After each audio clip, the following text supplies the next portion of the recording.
पूरा गढ़वाल हिंदू है, सनातन है, और जितने लोग हिंदू सम्मेलन कर रहे हैं वो हिंदू को, सनातन को नहीं जानते। अगर मुसलमान भी तो कहते हैं हराम का नहीं खाएंगे, वहां क्या नाम आता है? आज हिंदू राष्ट्र नहीं है तो आपके प्रधानमंत्री हिंदू हैं, आपके गृह मंत्री हिंदू हैं, आपके रक्षा मंत्री हिंदू हैं, और आप अपने आप को खतरे में बता रहे। आपके कहा, एक मैंने व्यक्तिगत रूप से ये कहा था कि जिसकी बेटी हो, जिसकी खेती है और जिसकी बेटी है, तो खेती का दर्द किसको होगा? जिसकी खेती है। और जिसकी बेटी हो तो बेटी का दर्द उसको होता है। जिसकी बेटी हो, जज में भी जिसकी बेटी हो वो उसको ही दिया जाए जिसकी बेटियां हो। क्योंकि आज कौन विधायक है जो किसी के पास साइकिल नहीं थे? आज कौन विधायक ऐसा है कि वो हेलीकॉप्टर लेने की औकात न रखता हो?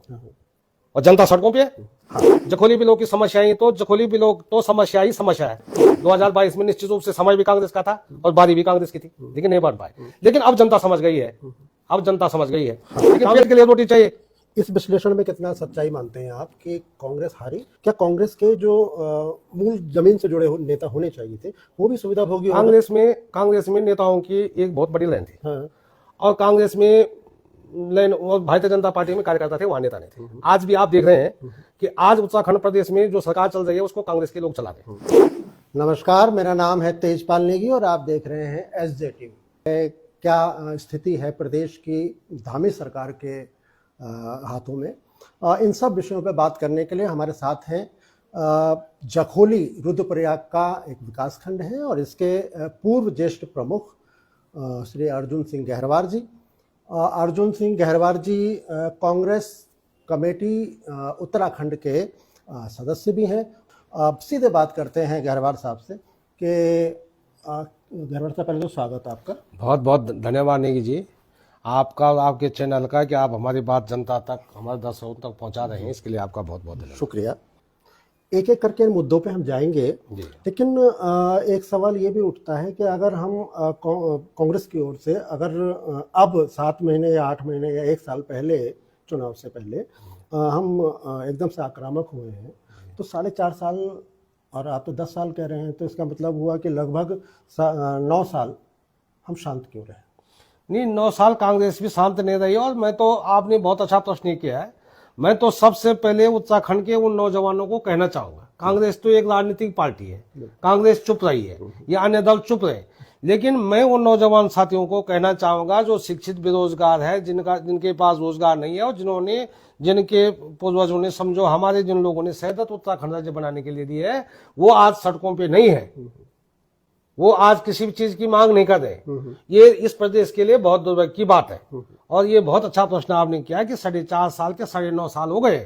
9.5 साल तक इस पे कोई बात नहीं हुई। आज होता है, कल होता है, ये होता, तो तमाम आंदोलन हो रहे हैं, चाहे किसी भी संगठन के हो। कोई संगठन सुखी नहीं है, सब इस सरकार से दुखी है, और कोई भी काम नहीं हुआ सिवाय हिंदू मुसलमान के अलावा, और इसके अलावा कोई काम अगर हुआ है तो सरकार बताए। सरकार से जो है, स्वयं मुख्यमंत्री जी की पत्नी उनसे खुश नहीं है। उनका भी आपने सोशल मीडिया पे देखा होगा कि वो भी रो रही हैं। जब मुख्यमंत्री जी की ही पत्नी रो रही है तो आम जनता का क्या हाल होगा?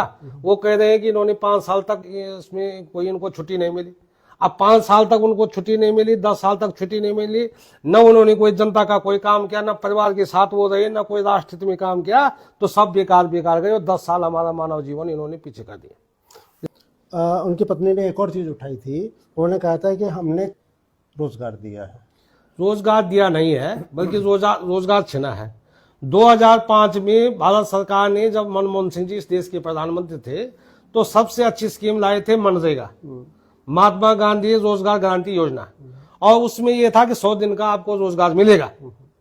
आपने, पूरा विश्व जानता है, देश ही नहीं पूरा विश्व जानता है कि इस देश को आजाद करने में महात्मा गांधी जी का बहुत बड़ा योगदान था।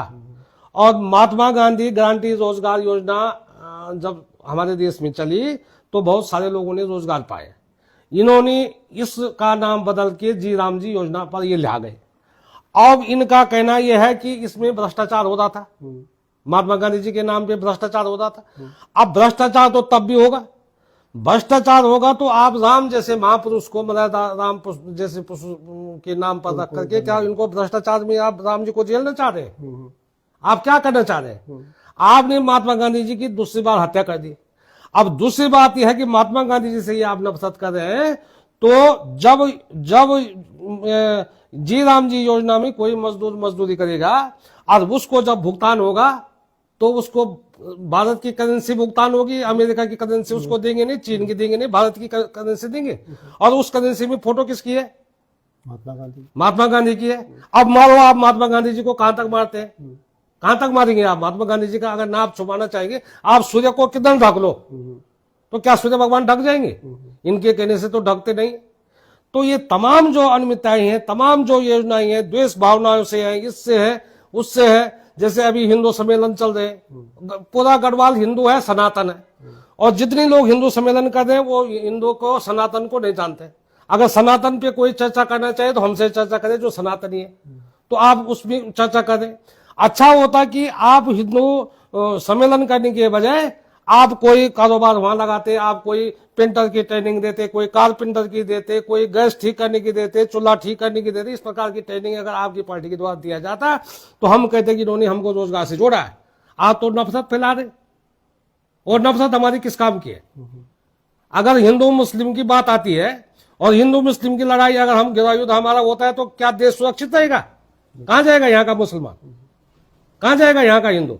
उससे मुझे क्या फायदा होने वाला है? मुझे तो फायदा तब होगा जब मुझे रोजगार मिलेगा, और रोजगार देने रहे।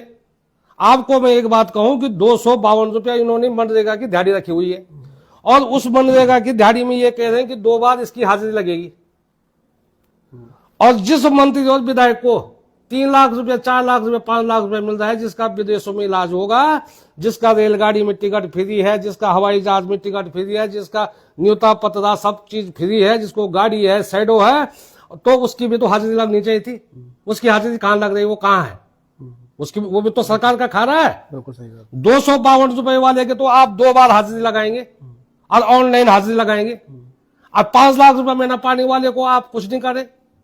तो ये है आपका कानून? ये कहां का कानून है? इस पे भी हमारा विरोध है। और तमाम बातें हैं, जैसे कि हमने ये कहा कि हमने जो उत्तराखंड से मांगा था, वो ये मांगा था कि हर हाथ को काम हो। उत्तर प्रदेश से परेशान थे। उत्तर प्रदेश में रहते हुए उत्तराखंड के लोगों ने अपने आप को अल्पसंख्यक माना, और अल्पसंख्यक जब कोई परिवार में पड़ जाता है, किसी चीज में पड़ जाता है, तो फिर वो अपने लिए अलग मांगता है। लेकिन जब हम अलग हुए तो हमें कुछ नहीं मिला। हमारा पानी हमारे काम नहीं है, नदियां बह रही हैं, हमें खाली आपदा दे के चले जा रहा है। वहां बिस्लरी का प्रोजेक्ट कोई लग सकता था, पानी से कोई प्रोजेक्ट लग सकता था, वो नहीं है। हमारे जंगल हरे भरे पड़े हुए हैं, पर्यावरण का हमारे पास ठेका है, उसमें कुछ नहीं है। हमारा वन जो है, देख लीजिए आप, हमारी जो भूमि है 65% क्षेत्र उत्तराखंड का वन भूमि का है, और 35% में हम भी हैं, राजस्व भूमि भी है, और ग्राम समाज की भूमि भी है, और काश्तकारी भी, और आवासीय भी 35% में है। और 35% की आज स्थिति है कि हमारे पास मतलब इस प्रकार के कोई अधिकार नहीं है, रोजगार की कोई वो नहीं है। हमने ये कहा था कि भारत के संविधान ने जो हमें जितनी विभाग बनाए हैं, वो भारत के संविधान ने बनाए, भारतीय जनता पार्टी ने नहीं बनाए। कांग्रेस के टाइम से बने हुए, चाहे PWD हो, सिंचाई हो, वन विभाग हो, अन्य हो, उसमें जितने पद स्वीकृत हैं कानून, संविधान के अनुसार, कानून के अनुसार, उसमें आप नियुक्ति करिए। पहले वन विभाग में चौकीदार हुआ करते थे, हर गांव में चौकीदार होता था एक, हर गांव में एक PWD में एक बेलदार की टीम होती थी, तो 4 लोग होते थे, 4 1 5 हो गए। एक आदमी जल संस्थान में होता था, 6 हो गए। एक आदमी जो है सिंचाई विभाग में बेलदार होता था, 7 हो गए। ऐसे करके बैंक का चपरासी होता था, स्कूल का चौकीदार होता था, स्कूल का चपरासी होता था, वहां यहाँ होता था। तो 12-15 उन कम पढ़े लिखे लोगों को रोजगार मिलता था, जो गांव के घर के अंदर ही सरकारी नौकरी पाते थे और पेंशन पाते थे। आज आपने उनको खत्म कर दिया। कृषि विभाग आपने कहा कृषि प्रधान देश बनाएंगे, उसको आपने खत्म कर। उद्यान विभाग आपने खत्म कर दिया। आपने तमाम विभागों में जहां रोजगार मिलते थे वो आपने खत्म कर दिए, और आप कह रहे हैं कि हम इसको हिंदू राष्ट्र बनाएंगे।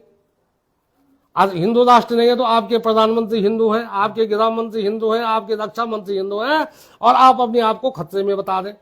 आप विकास का जो ना कोई मुद्दा आता है, इसको आप सांप्रदायिक भावनाओं से जोड़ते हैं, तो इससे विकास होने वाला नहीं है। जनता को इन भावनाओं को समझना होगा। ये कल इस कार्यक्रम के माध्यम से अपने चुनावी अभियान का नहीं, चुनाव का नहीं, कल मैं ये आपको ये बताऊंगा, जनता का है, जनता का। और जनता को ये ठीक लगता है कि कांग्रेस इसको ठीक कर रही है, तो अच्छी बात है। ये तो कल जनता की मांग है कि आम जनता की, आम विधानसभाओं की, आम उसकी मांगी क्या है।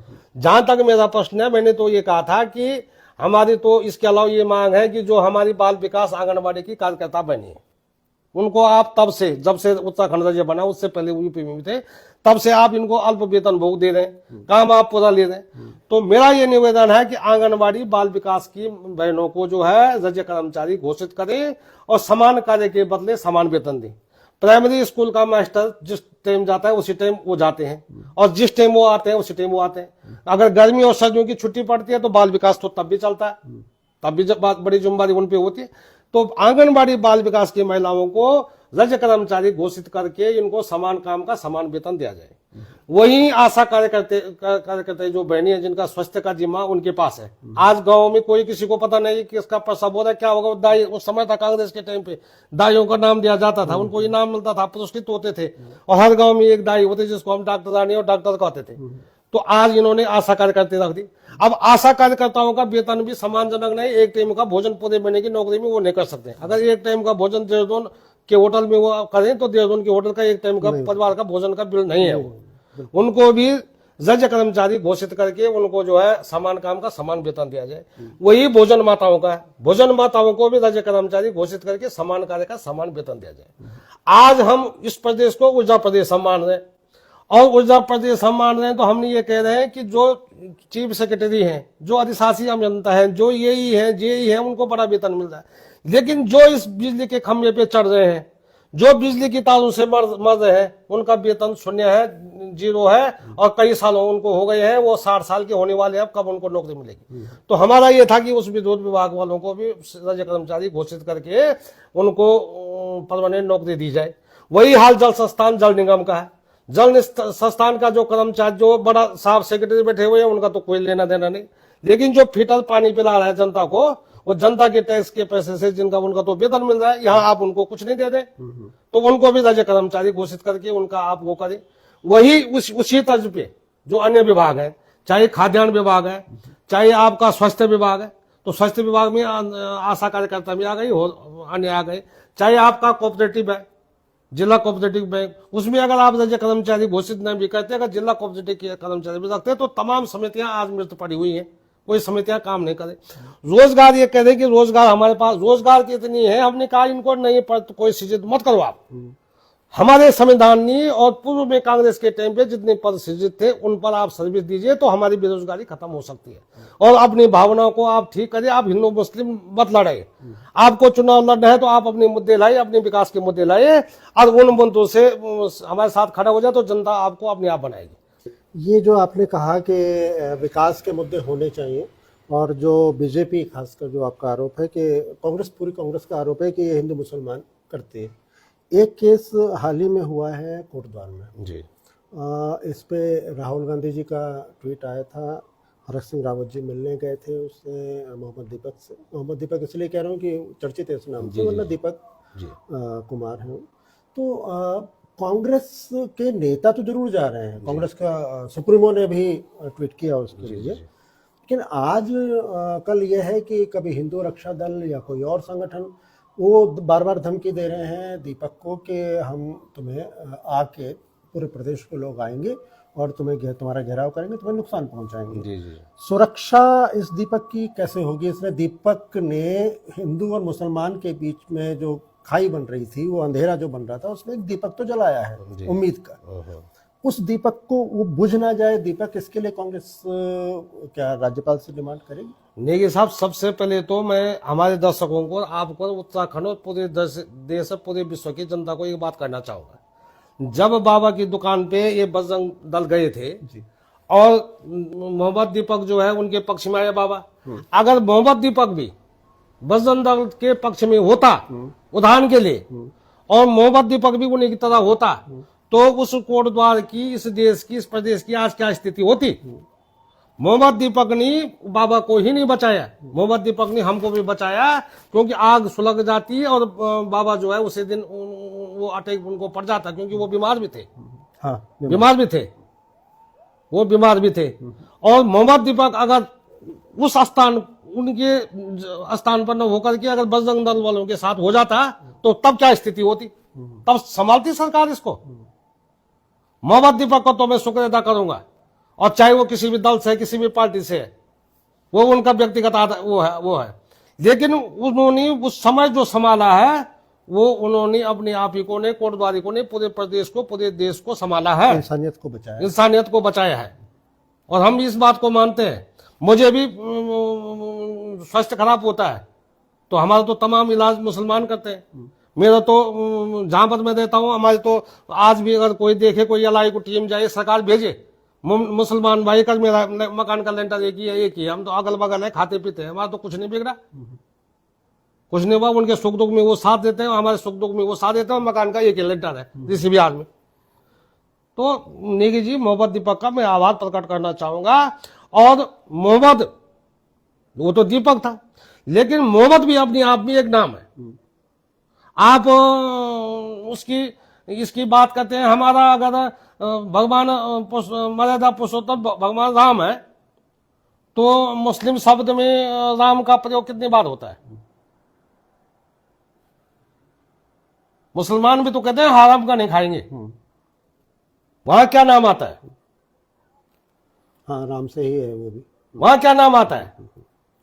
और ये जो हराम के खाने वाले हैं, आज जो है कोई किसी भी, आज अगर वो बजरंग दल वाले, वो वाले, हम सनातनी हैं, सनातन के विषय पे, हनुमान जी के विषय पे, राम के विषय पे हमसे चर्चा करें, अगर हमसे ज्यादा वो जान जाए तो हम उनके टांग के नीचे चल जाएंगे।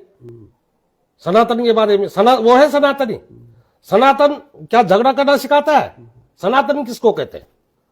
सनातन का अर्थ है कि जो सनातन रहे, जैसे सूर्य भगवान है तो सूर्य सनातन है, हवा है तो हवा सनातन है, पानी है तो पानी सनातन है। तो सूर्य जब सनातन है तो एक हिंदू बैठा हुआ, एक मुसलमान बैठा हुआ, तो खाली वो हिंदू को ही अपना प्रकाश देती है, सूरज खाली हिंदू को ही प्रकाश देगा, वो तो मुसलमान को भी देगा, ईसाई को भी देगा, जो देगा उसको भी देगा, गंदगी को भी देगा, तो वो है सनातन। भगवान राम ने कब मुसलमानों का विरोध किया? भगवान राम ने कब किया मुसलमानों का विरोध? तो जो ईश्वर जब एक है, सब एक है, सबका नक्शा कदम एक ही है, सबका पैदा होने की वैज्ञानिक विधि एक ही है, मरने की वैज्ञानिक विधि भी एक ही है, खान पान की वैज्ञानिक विधि भी एक ही है। तो आप राजनीति को चमकाने के लिए इस बात की बात क्यों करते? आप भाईचारा लेकर के विकास करो ना, प्रदेश का, देश प्रदेश का विकास करो, तब हम माने। विकास के रास्ते में एक और बाधा जो दिख रही है वो शायद ये धर्म वाली बात तो आपने ठीक धर्म वाली बात है। और मुख्यमंत्री साहब ने एक चीज और जोड़ी इसमें, जब अभी पीछे कुछ एक बयान दिया था उन्होंने कहा कि लोग नाम बदल लेते हैं अपना। इसमें आपको कोई आपत्ति लगती है क्या कि उन्होंने अपना नाम मोहम्मद दीपक बताया? मैं आपको एक बात बताऊं, मैंने एक समाचार देखा था परसों के, जो हमारे विधानसभा के अध्यक्ष है, कोटद्वार की विधायक है, तो शायद मैंने देखा होगा, आपने भी देखा होगा कि उन्होंने मोहम्मद दीपक को पुरस्कृत किया और उनका सम्मान किया। तो मैं उनसे भी कहना चाहूंगा कि आपने दीपक कुमार को सम्मानित किया या मोहम्मद दीपक को सम्मानित किया? अगर आपने दीपक कुमार को सम्मानित किया तो आज तक क्यों नहीं किया? अगर आपने मोहम्मद दीपक को सम्मानित किया तो फिर आप इस प्रकार की बातें क्यों कर रहे? गलत कह रहा हूं मैं? अगर आपने दीपक कुमार को सम्मानित किया तो आज तक क्यों नहीं किया? और अगर आप मोहम्मद दीपक को सम्मानित कर रहे हैं तो फिर आप इस प्रकार की बातें क्यों कर रहे? एक तो आप हिंदू मुस्लिम की बात कर रहे, दूसरे आप मोहम्मद दीपक को वो कर रहे। और मोहम्मद तो अपने आप में एक बड़ा नाम है और दीपक भी बड़ा नाम है, और उसने दिखा भी दिया है, उसका हम स्वागत करते हैं।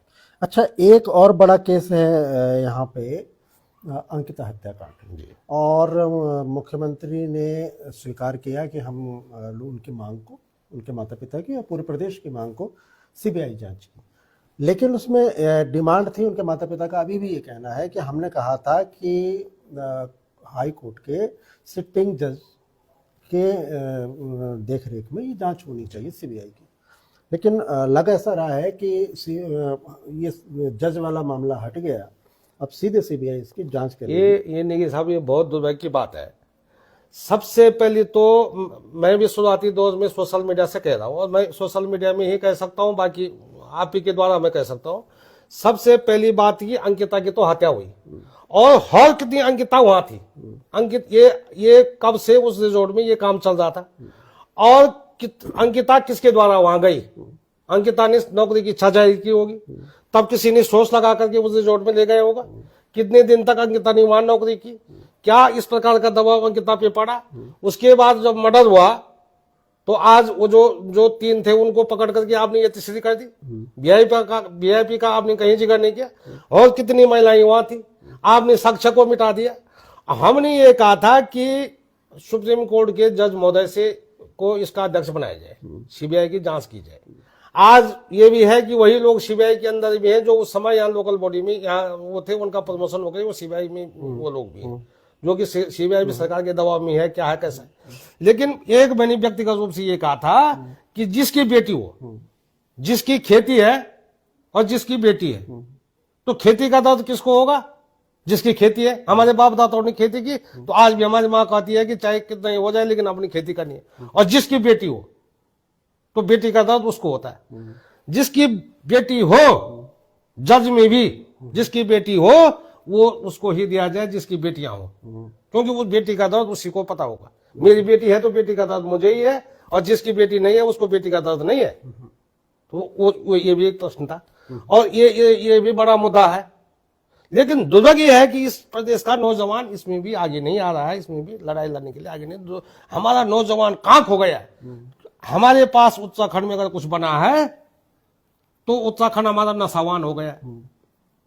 दारू के ठेके आपको हरिद्वार से लेकर के बद्रीनाथ तक, हरिद्वार से लेकर केदारनाथ तक, गंगोत्री, हमने चारों धामों में दारू के ठेके हो गए, और हमारा नौजवान नशे में धकेल दिया, और हमारा नौजवान नशावान हो गया। तो इन सब बातों को देखना होगा।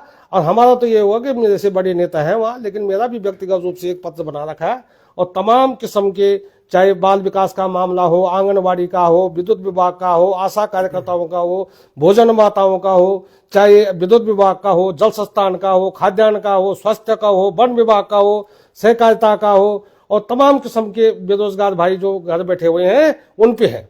और दूसरा सबसे बड़ा ये था हमारा कि हमें न्याय समय पर मिले। अब सुप्रीम कोर्ट, हाई कोर्ट की तो बड़ी बात ही है, लेकिन हमने कहा जिला लेवल तक के जो कोर्ट है उनमें एक निर्धारित समय किया जाए कि हम 15 दिन में, 15 महीने में, 10 महीने में, 2 महीने में हमको न्याय मिले। अब न्याय भी हमको समय पे नहीं मिल पा रहा है। अगर किसी का मुकदमा है, किसी पे झूठे मुकदमे है, और कोई झूठा मुकदमा करता है तो उसके खिलाफ भी सख्त कानूनी कार्रवाई हो। आज भ्रष्टाचार में घर घर नल, घर घर जल भ्रष्टाचार में डूब गया, आदमी को पानी नहीं मिला, नल लगे हुए हैं, अब उन पे कोई कार्रवाई नहीं हो रही, जीरो टॉलरेंस की बात हो रही है, कहाँ वो जीरो टॉलरेंस। तो ये तमाम किस्म के बहुत मुद्दे हैं। मैं तो एक अदना साहब पार्टी का कार्यकर्ता हो, और अदने से कार्यकर्ता की ये मांगी है, और भी बहुत सारी मांगी है। तो बड़े नेताओं के द्वारा के सामने मैंने इनको अपना पुलिंदा रखना है कि ये उसमें सम्मिलित किया जाए।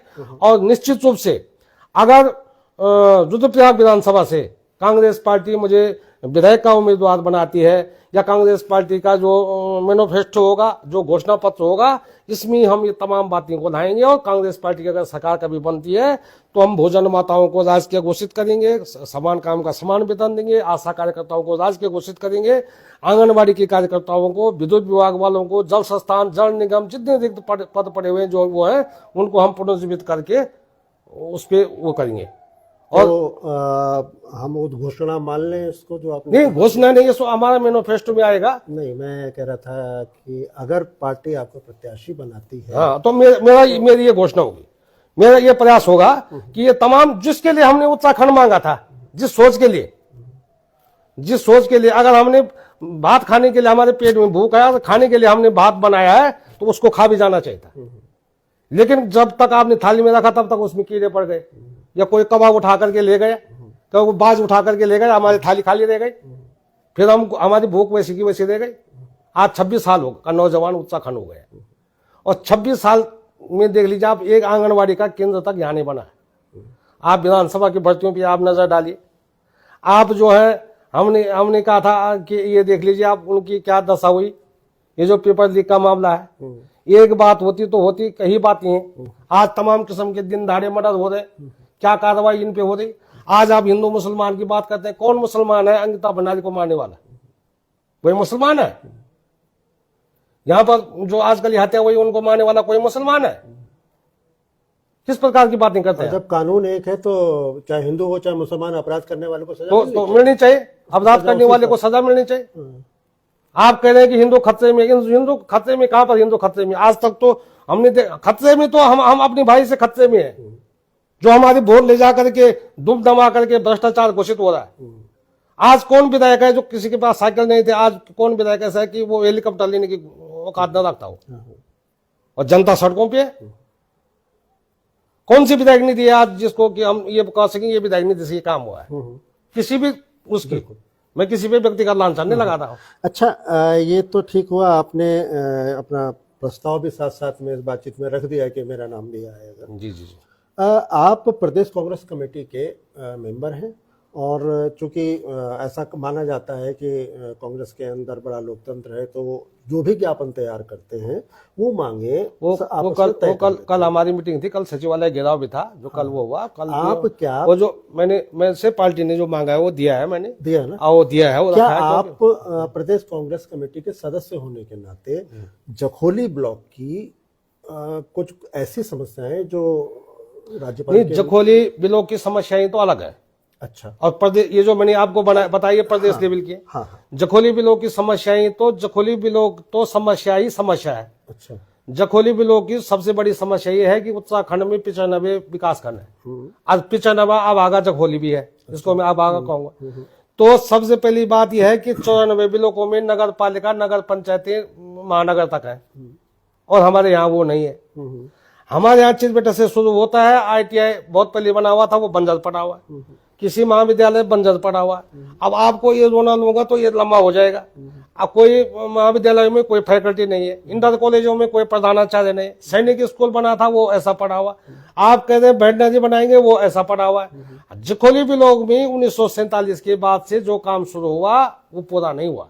पर्यटन की दृष्टि से देखिए, आप उस दृष्टि से देखें, जखोली ब्लॉक तो एक ऐसा ब्लॉक है कि आज अगर आप क्या है जो जिनको हम पिछड़ा दर्जा कहते थे, इधर आप देख लीजिए, चाहे आप झारखंड को लें, चाहे छत्तीसगढ़ को लें, चाहे माओवादी जहाँ नक्सलवाद है, जहाँ ये है, चाहे और जगह भी जहाँ वो है, वहाँ आज कितना आगे हो गए। मैं भी उन राज्यों का भ्रमण करके आया हूँ, तो वो हमसे काफी आगे हैं। अब हम तो आज बिल्कुल उस स्थिति में, जबकि शिक्षा के क्षेत्र में समझिए आप, चाहे पर्यटन के क्षेत्र में समझिए, जखोली आगे था, लेकिन इस क्षेत्र में हम पीछे। हमारा जखोली का जो 2 पैसा हम लोग देख रहे हैं, हमारे लोग बाहर होटलों में है, और वहां से जो रोजगार है, मर्यादा व्यवस्था समझिए कहीं आप उसको, उस पर चलता है। बाकी हम तो राजनीतिक रूप से भी बंटे हुए हैं, क्योंकि बहुत बड़ा विकास खंड होने के नाते और बहुत बड़ा मत प्रतिशत होने के नाते आज तक जखोली से कोई विधायक नहीं बन पाए। अच्छा, हाँ, नहीं बन पाए। 1947 से आज तक कोई जखोली ब्लॉक से विधायक नहीं बन पाए, जबकि 199 पोलिंग बूथों में से 112 पोलिंग बूथ ब्लॉक में है। अच्छा, अगर 63,000 का पोल हुआ तो 47,000 का जखोली से हुआ, और 47,000 वाला विधायक नहीं बन पाए, बताइए आप, है ना। तो ये दुर्भाग्य है, इसमें भी हम करेंगे अच्छा, काम। एक चीज और निकल के आती है, क्योंकि अब वो चुनाव की ही चर्चा चल भी पड़ी है और 1 साल बचा है, तो कोशिशें भी होनी चाहिए। कांग्रेस लगातार 2 चुनाव हारी जी, और विधानसभा का हारी, जी, सरकार बनाने से पीछे रह गई। जी जी। इसका मुख्य कारण, अब तो 5 साल पूरे होने मुख्य तो नेगी साहब ये था कि जनता बदलाव चाहती है, जनता बदलाव चाहती है। जैसे मान लो मैं किसी भोजन को साल भर से कर रहा हूँ, तो मैं एक दिन कोई दूसरा भोजन टेस्ट कर, लेकिन वो ठीक नहीं लगता तो फिर मैं उसी भोजन पे आता हूँ। तो जनता ने 5 साल के बाद जब पिछला चुनाव हुआ था, हाँ जी, तो फिर दोबारा रिपीट हो गई। आपको मैं एक बात बताऊं कि 2000 में हमारा उत्तराखंड राज्य बना, और सब जनता कह रही कि उत्तराखंड भारतीय जनता पार्टी ने दिया, लेकिन 2002 में जब आम चुनाव हुए तो भारतीय जनता पार्टी पीछे रह गई, कांग्रेस आगे आ गई। और जबकि जितना किसको चाहिए था, भारतीय जनता पार्टी, क्योंकि राज्य उन्होंने दिया था। लेकिन उन्होंने गलती की थी, गलती उन्होंने ये की थी कि उत्तराखंड उन्होंने प्रदेश दिया था और राजधानी देहरादून बना दी, और मुख्यमंत्री नित्यानंद स्वामी जी को बना दिया, जो कि पहाड़ी नहीं थे। मतलब हम स्पष्ट रूप से कहना चाहूँ तो जनता बिगड़ गई और जनता ने कांग्रेस को बनाया। और जनता ने कांग्रेस को इसलिए बनाया कि जनता ने कांग्रेस को नहीं बनाया बल्कि बीजेपी के विरोध में वोट दिया, क्योंकि कांग्रेस का उस समय उतना नहीं था। मैं कांग्रेस का प्रदेश सदस्य होने के नाते भी स्पष्टवादी हूँ, बोलता हूँ। और उसके बाद 2012 में कांग्रेस की सरकार बनी, तो 2017 में हम फिर बिखर गए।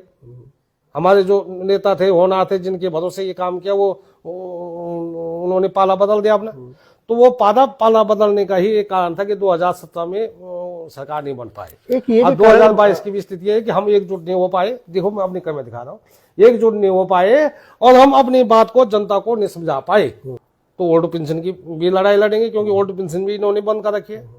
तो कई मुद्दे हैं ऐसे आने वाले, उसमें राष्ट्रीय अंतर्राष्ट्रीय रूप में कई मुद्दे हैं। और जखोली तो मुद्दों से भरा हुआ है। हमारी एक सड़क थी अभी बनाने से छेनाघाट, हमारे जिलाधिकारी उसको बनाना चाह रहे थे, लेकिन उनका उन्होंने ट्रांसफर कर दिया कि ये ना बने। राजनीतिक द्वेष भाव नहीं थे कि कहीं पूर्वी और पश्चिमी बांग्ला एक ना हो जाए, मान्यता पैदा ना हो जाए। हमने कहा था इसको एक करके जिला पंचायत को एक करे। लेकिन ये तमाम किस्म की बातें हैं और इन हकीकत को जनता के सामने परोसना है। चाहे जनता हमको बनाए न बनाए, लेकिन हमारा काम ये होगा कि हकीकत जनता के सामने परोसना। इस विश्लेषण से आप कितना सहमत हैं कि कांग्रेस की हार के पीछे कांग्रेस के अपने नेताओं की गुटबाजी भी? मैंने आपको क्या कहा, मैं हमने समझाने में, हम अपनी बात को समझाने में सफल नहीं हो पाए जनता को। अगर कोई आईएएस का ट्रेनिंग होता है तो आईएएस की नौकरी में वही निकलता है कि जो सारी ट्रेनिंग को पार करता है। तो जो बीच वाला गैप था वो हम जनता को नहीं समझा पाए। 2022 में निश्चित रूप से समय भी कांग्रेस का था और बारी भी कांग्रेस की थी, लेकिन नहीं बन पाए। लेकिन अब जनता समझ गई है, अब जनता समझ गई है कि कांग्रेस के टाइम पे, जब कांग्रेस के टाइम पे जिसने कक्षा 8 पास किया वो 8 का मास्टर बना, जिसने हाई स्कूल किया वो हाई स्कूल का मास्टर बना, जिसने इंटर किया उसने इंटर का मास्टर बना। आज कांग्रेस के टाइम पे इंटर पास के जो पटवारी बने हुए थे वो तहसीलदार एसडीएम रिटायर आ रहे, आज पोस्ट ग्रेजुएट और ग्रेजुएट घर बैठे हुए, आज पोस्ट ग्रेजुएट और ग्रेजुएट घर बैठे हुए हैं। एक मुझे एक साथी ने कहा कि कांग्रेस ने क्या किया, कांग्रेस के समय पर क्या हुआ। हमने कहा कांग्रेस के समय पर ये हुआ कि चाय बेचने वाला प्रधानमंत्री बन गया। कांग्रेस के टाइम पे तो बना, चाहे कांग्रेस बना करके बना। और आज जो है बड़ा बड़ा इंडिया चाय बेचने को भी नहीं मिल रही आज की सरकार में। आज आप चाहे महंगाई को ले लीजिए, चाहे भ्रष्टाचार को ले लीजिए, चाहे आप आर्थिक रूप से बैंकों की व्यवस्था ले लीजिए, या बाहर विदेशों के साथ हम कहाँ खड़े हैं। अमेरिका तो शिक्षा को महत्व देता है। अमेरिका में आप जाएंगे, अगर हिंदुस्तान का आदमी अच्छा पढ़ा लिखा है तो अमेरिका उसको बुला रहे। हमारे कई लड़के अमेरिका में है। आप चीन को लीजिए, चीन तो हुनर को पसंद करता है। जिसके पास हुनर है, जो वैज्ञानिक है, वो चीन लेता है। और यहाँ क्या है, यहाँ जो जातिवाद को पसंद करता है वो उसको यहाँ महत्व है। अगर आपने हिंदूवाद चला दिया तो आपको विधायक का टिकट मिल गया, बन गए आप विधायक, तो तब आप चला पाएंगे। आप भी शिक्षा को दीजिए, हुनर को महत्व दीजिए और लात मरे इस बात में जो है वो है। मुझे आप 50 वो करेंगे तो क्या मैं हिंदू से मुसलमान बन जाऊंगा? मेरा जो धर्म है वो तो है ही, लेकिन पेट के लिए रोटी चाहिए। इस विश्लेषण में कितना सच्चाई मानते हैं आप कि कांग्रेस हारी और आपने भी स्वीकार किया कि हाँ हमारी कुछ कमियां थी? क्या कांग्रेस के जो मूल जमीन से जुड़े नेता होने चाहिए थे वो भी सुविधा भोगी? कांग्रेस में नेताओं की एक बहुत बड़ी लाइन थी। हाँ। और कांग्रेस में लाइन और भारतीय जनता पार्टी में कार्यकर्ता थे, वहां नेता नहीं थे। आज भी आप देख रहे हैं कि आज उत्तराखंड प्रदेश में जो सरकार चल रही है उसको कांग्रेस के लोग चला रहे हैं। आप देख लीजिए कि कांग्रेस में इस समय मेरे ख्याल से 6 मंत्री हैं, तो 6 में से 4 कांग्रेस के हैं। सतपाल महाराज जी कांग्रेस के हैं, सौरभ भगोना जी कांग्रेस के हैं, रेखा आर्य जी कांग्रेस के हैं, और ये हो गए आपने सुबोध उनियाल जी कांग्रेस के हैं। अब धन सिंह रावत जी और गणेश जोशी जी 2 बीजेपी के हैं। तो अगर इसको माने तो इसको मिलीजुली सरकार भी आप कह सकते हैं। इस समय की स्थिति सरकार की है, ये भी शिकायत है कि आपने इतिहास पढ़ा होगा कि बिना मंत्री का राजा खत्म हुआ कभी नहीं हुआ। भाई जब धृतराष्ट्र के मंत्री विदुर थे और विदुर ने जब अपना मंत्री पद छोड़ा तो पूरे राज का नाश हुआ कि नहीं हुआ? इनके पास 11 मंत्री थे। अगर ये 11 मंत्री बनाते और 5 आदमियों को अपनी और बनाते तो सरकार चलती, जनता के काम होते। वहां भी इन्होंने गद्दारी की, अपने 8-8, 10-10 बार के विधायकों को भी इन्होंने मंत्री पद नहीं दिया, तो वो भी धोखा होगा। और ये भी फूटेगा, ये भी बाहर आएगा। वहां से भी 2027 में कोई नया दल बनेगा। जैसे कि वो क्या कहते हैं, एक भागवत में मैंने एक कहानी सुनी थी कि कृष्ण के लड़के के उसमें उन्होंने कपड़े बांध करके ऋषि के पास कहा इसका प्रसव होने के लिए। उन्होंने कहा ये इसमें वज्र पैदा होगा, और वो वज्र जब पैदा होगा तो वो जब वज्र पैदा होगा घिस घिस करके, और वो जब बांटा जाएगा पूरी पार्टी में, तो जब फटेगी ना तब इनको पता चलेगा। क्योंकि गुस्सा जब फटेगा इनका, बिना मंत्री का इन्होंने सरकार चले जनता ने आपको बहुमत दे रखा था। और आपने उसका बहुमत का प्रयोग नहीं किया, आपने अपने लोगों को मंत्री बनाया था, सरकार चलानी थी। आज आपके पास 13 जिले है, 6 मंत्री है, तो क्या 13 जिले 6 मंत्री प्रभारी मंत्री, अगर विभागों को छोड़िए आप, तो प्रभारी मंत्री भी 6 चला लेंगे। तो ये तमाम किस्म की बहुत सारी गलतियां हैं और जनता को आगे आ जाना चाहिए, जनता को। चलिए, आपने हमें समय दिया और हम ये उम्मीद करते हैं कि ऐसे कुछ दिशा निर्देश मिले कि जो समस्याएं हैं हमारे मूल उत्तराखंड के लोगों की, उनकी समस्याओं का समाधान हो। क्या रहेगा ये आने वाले समय में हमारे दर्शकों को, आप लोगों को पता लगेगा। आप गहरवार जी ने हमें समय दिया और उसके लिए बहुत बहुत धन्यवाद। अगर आपको हमारा साक्षात्कार, गहरवार साहब से साक्षात्कार अगर आपको अच्छा लग रहा है तो आप हमें कमेंट कर सकते हैं। अपनी राय, अगर उन्होंने कुछ कहा, मैंने कुछ कहा, उस पर भी अपनी राय देना चाहें तो आप दे सकते हैं। साथ में हमारे चैनल को आप फॉलो जरूर कर लें। नमस्कार। धन्यवाद।